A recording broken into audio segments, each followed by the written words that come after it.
If you're thinking about making a move to Salt Lake City in 2025, there are 4 different areas that you need to consider when making a move here and doing your research. There's 4 different quadrants I want to talk about here in this video throughout Salt Lake County. There's going to be major differences to each of these quadrants, and there's going to be some really important information that you need to know. We're going to talk about schools, we'll talk about crime, we'll talk about cost of living, and of course, housing prices throughout these areas, and why you would consider living in one area, but maybe not one of the others.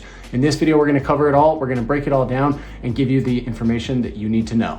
What's going on, you guys? My name is Cody Steck, your favorite Utah realtor. If this is your first time to the channel, I make videos about what it's like to live here in Utah across the entire state. I'm a real estate agent who sells real estate here. So if I can help you in any way, please call me, text me, or email me. If you're making a relocation here or you already live here in the area, I'd love to chat with you and see how we can help you with your real estate needs, whether you're looking in Salt Lake or any of the surrounding counties or even across the entire state. My team and I do service the entire state, and we'd love to help you. So like I said, in this video, we're talking about the 4 different quadrants. We're going to jump into my computer screen here. I'm going to show you on a map because that's the best way to really explain the pros and cons of these areas and what you need to know and how I'm going to break it down. If you're not familiar with the area, this video is going to be extremely helpful for you. It's going to give you all the information that you're looking for throughout this process. So this is going to be a very important one. Let's get started. All right, guys, so now we're here in my computer. I'm going to give you a breakdown on the 4 different areas that you need to consider if making a move here to Salt Lake City. So this is going to encompass all of Salt Lake County. Let me just start off by showing you this. You've got the Wasatch Mountains right here on the east-hand side of the valley. You also have the Ochre Mountains over here on the on the west side. You have Tooele County out here to the west. You've got Davis and Weber County up here north, and then you've got Utah County down here to the south. So this particular video, we're talking about Salt Lake County, that's going to cover this particular area right here. Now, I want to break this up into 4 different quadrants because each of the different quadrants is going to have a different feel. Now, if you're talking to a local here and you say, hey, I live in this quadrant or that quadrant, people are not going to know what you're talking about. This is just something I'm making up myself because it's a good way to kind of dissect the county and give you an overview of what these different cities and areas feel like overall. So that being said, we're going to zoom in. We've got Salt Lake City here on the north end of the county. Obviously, this is kind of the downtown area. Most everything to the south of there is going to be mostly just suburban type lifestyle, right? The things I want to point out here as kind of the 4 different recognition zones is you've got I-15, Interstate 15, that comes right down the middle of the county. This is going to be your main north and south freeway through this particular area. So this is going to separate the east side from the west side here in the county. Additionally, you also have the 215 Beltway. This is Interstate 215, which does mostly only comes over here on the east side, up here to the base of the mountains. It does kind of come over here to the west side, at least maybe about partial, maybe halfway through, a third of the way to the west side. But this is kind of like our center line right here. So basically everything you see right here, everything is in this line. This is going to separate the north from the south. So that being said, let's go ahead and take a look at our very first quadrant. I'm just going to do this to kind of highlight this. So you've got your northeast quadrant right here. This is going to encompass everything from Salt Lake City, Sugar House, Mill Creek, Holiday, Olympus Hills, and Murray. Those are going to be the cities that you're going to experience there. So that's going to be our northeast quadrant. Southeast over here, we're going to have Midvale, we're going to have Cottonwood Heights, Sandy, and Draper. That makes up the 4 cities here on the southeast corner. For the southwest quadrant, this is, let's say, quadrant number 3 for the sake of the video. You're going to have West Jordan, South Jordan, Riverton, Bluffdale, and Harriman. Those are going to be your major cities here. And to wrap this up, you've got your northwest quadrant kind of right here. This is going to encompass kind of the west side of Salt Lake City. It will also include the airport, as well as cities like Taylorsville, Kearns, West Valley, and Magna. Those are going to be your major cities there. Now, to break this down for you, we're going to focus on kind of these first 3 quadrants that we just discussed. I do want to give you a quick overview on kind of this northwest quadrant right here. Now, I do want to mention this, kind of give it an honorable mention. I don't talk about these cities a lot, generally because most people who are moving here are not interested in living here. This is, just like any city, I have to be honest, every city has kind of a rough side and a nice side. Unfortunately, here in Utah, this is where this is at. In Salt Lake City, this kind of northwest quadrant, Magna, West Valley, Kearns, Taylorsville, those are the cities that are a bit rougher. Now, if you're just looking for an entry-level home or you're looking for something that's on the cheaper end, I'm not saying it's a bad area to live. Honestly, here in Utah, we're pretty fortunate that crime is pretty low. It's a pretty safe area. I would still feel comfortable, being out at night, walking down the middle of the street. I wouldn't really be concerned about that necessarily.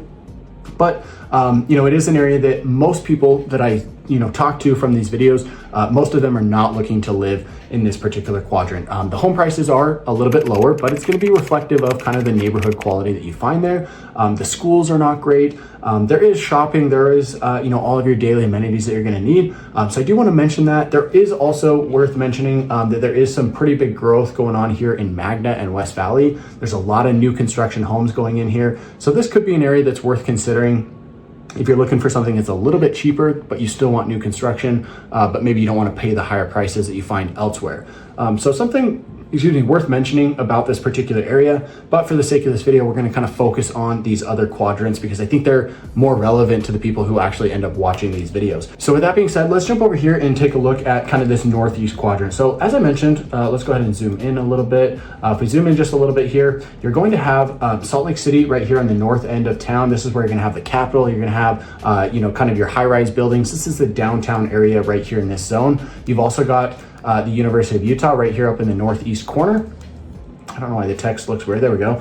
So you've got University of Utah up here in the northeast corner. That's what's right here. You've got the Hogle Zoo. And generally speaking, in this particular area, everything in the city is going to be city life, right? That's kind of what you come to expect. It is kind of the headquarters of the Mormon population. However, the Mormon population there is actually quite low. The city has changed drastically over the last 10, 20, 30, 40 years. And in fact, it's actually only about 20% LDS population at this point. So the city has become incredibly diverse. And even though it's kind of the headquarters, it actually only makes up a small portion for that religion. It only makes up a small portion of the population there in the area. So that's something that I get asked about a lot and might be something worth considering. Now, I don't want to make this about politics either, but I do want to throw in there that Salt Lake City, the downtown area, is generally more democratic. It's more liberal. It's more left-leaning. Definitely so, just like most other major cities across the country. If you look at any major city in any state, almost always the main metro downtown area is going to be Democratic, liberal, left-leaning, and it's no different here in Salt Lake. So again, not trying to make this about politics, but just keep that in mind. If that's something that's important to you in your decision, that may be a benefit or maybe a negative, right? As you move further out into the suburbs, it does get closer to probably 50-50, and then some areas are going to lean more conservative, more right-leaning as well in the suburban area. So something worth mentioning there as we get going here. So you've got the downtown area. You're also going to have some very, very close suburban neighborhoods here in this area. You've got Liberty Wells, you've got Yellcrest, and then up here you've kind of got the East Bench, or Sunnyside East is what it's called here on the map. So this particular area is great for suburban type living if you want to be close to downtown. You don't quite get the walkability that you will get living right downtown, but you do get pretty close access to a lot of your restaurants, your gym, your coffee shops, things like that. So it could be something worth considering. It's kind of like a perfect middle ground if that's what you're looking for. You get kind of the suburban neighborhoods and houses where you might get detached homes, but you still get the walkability or maybe riding a bike to those different areas. So that's something to consider there. Admittedly, the schools in this particular area are not going to be great. Schools in the downtown area do suffer. Public schools are not great. There are some really nice high-end private schools and some charter schools that rank pretty high. However, the public schools are not great, especially compared to the other areas that we're going to talk about. So that's what you've got right here kind of in the city. Like I said, the university here, you've got Sugar House right here. This is a really popular area that's growing. This is kind of the hip part of town to live. Very popular among the younger demographic, definitely people in their 20s and 30s. Lots of people like to live here. And then generally I found that more of the families, as people kind of age or get kids that are growing up, they tend to move a little bit further south. Not saying that there's not families and people who want to live downtown in that scenario, but it just becomes more common to get more family friendly the further south you go. So again, let's kind of continue on with this particular northeast quadrant. So we talked about Sugar House here. You've got Mill Creek and Murray and Holiday. Now, this is really interesting because there's a lot of different things to know about these particular areas. Mill Creek is definitely one of those cities that you are going to notice a big difference in the quality of the neighborhood the further east you go. Now, across all of Salt Lake County and even Utah for that instance, the closer you are to these Wasatch Mountains, the nicer the neighborhoods are going to be, the nicer the homes are going to be, and therefore the more expensive the houses are going to be as well. This particular area, this quadrant, is going to have homes that range from maybe $400,000 or $500,000 for single family homes, kind of on the low end, up to millions of dollars on the high end, especially in areas like Yalecrest or even Holiday. There are some really nice houses. It's not uncommon to find $2, $3, $4, $5 million homes in these particular cities. So if you're looking at that higher end price range, definitely consider Yalecrest. Very nice, desirable area. Lots of big mature trees. It has an awesome feel to it, and also consider looking at Holiday. So going back to Mill Creek, like I said, if you're here, kind of right here along I-15 or along State Street, you're gonna notice that the neighborhoods are not great, right? They're a bit rough, let's just say. However, the further east you go, the nicer and nicer it gets. And it kind of is, it's almost like a gradient, right? As you go from 500 east to 900 east to 1100 east to 1300 east, up here to 2300 east, it just gets nicer and nicer and nicer as you go further east. You've also got this area right here. This is considered Mount Olympus or Olympus Cove. This is everything east of I-215, right here, kind of in this little area. You can't quite tell from the map that we've got here, but you got Mount Olympus right here. And this is just a little cove right here that's very, very popular as well. Definitely a very nice area if you want to consider living over here. So Mill Creek, definitely try to stay further east for the nicer neighborhoods. Murray is going to be pretty typical suburban neighborhood across the board.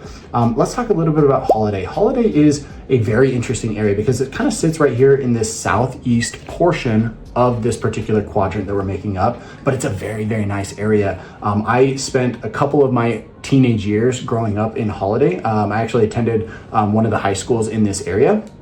And it's a very nice area. You know, as a kid, I didn't really think about it, but now growing up, being an adult, selling real estate, this is an extremely nice area and definitely one that you should consider if you kind of want to be close to the canyons, close to the city, but you want, you know, a quieter, more mature neighborhood. Definitely look at Holiday. Lots of great homes. It is going to be expensive. You know, for a good detached home, you're easily looking like 600, 700, 800,000 in this particular area. But it is well worth it if you decide to end up living there. So that kind of covers our northeast quadrant. Like I said, this covers everything right here. Again, just to show you once more, it's basically everything east of I-15 and north of I-215, the belt route that you have here. The great thing about living here as well is that access to anywhere you want to go is incredibly easy. You can get downtown very easy. You can get up here to the canyons very easy. You can go north over here to the Hobo Zoo or to the University of Utah. There's a lot of people that work at the University of Utah or the number of hospitals that we have here in this area that, you know, live right here in this quadrant and choose to commute into town there because it's only 10, 15, maybe 20 minutes if you're really far away, you know, here on the south end, but it's very easy to get around. So that being said, let's come a little bit further south. We're going to talk about this kind of southeast quadrant. Now, this encompasses the cities, like I said, we've got Midvale, we've got Cottonwood Heights, we've got Sandy, and we've got Draper. Now, Midvale is going to be the, let's say, least nice of these particular areas. Not to say that it's not nice, but the other areas are going to be even better. I get a lot of people who watch these videos that end up contacting me and saying, hey, I'm looking in Cottonwood Heights, I'm looking in Sandy, I'm looking in Draper, and I think rightfully so. They're definitely great areas. I'm a bit biased, I'll be honest, because I live in Sandy, I grew up in Sandy. You know, it's kind of special for me, but it's definitely a nice area. The schools are going to be better here. This is going to be part of Canyon School District. It's also, which is going to be ranked in the top 3 in the metro area here across the state. So definitely great schools here in this area. Midvale is a very popular area, especially right here in this where it says Union. We actually consider this Fort Union right here. It's a very big shopping center. There's a lot of trade that goes on in this particular area. So that's something that's worth considering. You might end up spending a lot of time there if you live kind of somewhat nearby.